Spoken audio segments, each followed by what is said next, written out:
50 సంవత్సరాల క్రితం వేమవరం గ్రామం దగ్గరలో మచిలీపట్నం నుంచి గుడివాడ వెళ్ళు రహదారి పక్కన కాలవ కట్టానికి కొండరాళ్ళు తీసుకొస్తుండగా వాటిలో ఒక రాయి అమ్మవారిని పోలినట్టు ఉండగా ఆ రాయిని పక్కన పెట్టారు.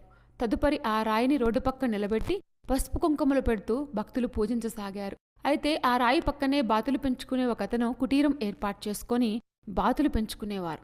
అమ్మవారి విగ్రహం పక్కనే ఉండటం వల్ల ఆ బాతులు సమృద్ధిగా గుడ్లు పెట్టడంతో ఆ బాతు యజమానికి మంచి లాభాలొచ్చాయి.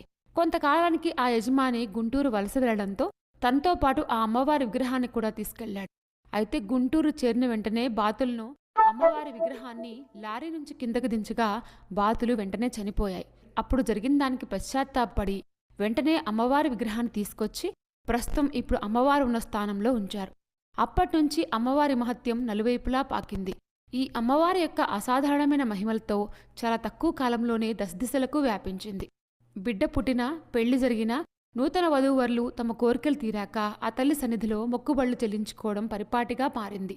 ప్రతి శుక్రవారం ఉదయం మరియు ప్రతి నెలా పౌర్ణమి రోజున అమ్మవారికి అభిషేకాలు జరుగుతాయి.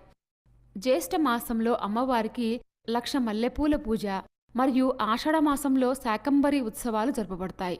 దసరా శరన్నవరాత్రి మహోత్సవాలు కూడా ఇక్కడ అత్యంత వైభవంగా నిర్వహించబడతాయి.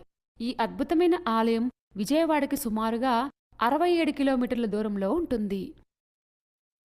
కలవరకే దర్శనమిచ్చే అమ్మవారి ఆలయం చాలా ఇంట్రెస్టింగ్గా ఉంది కదూ. ఇలాంటి మరిన్ని విశేషాల కోసం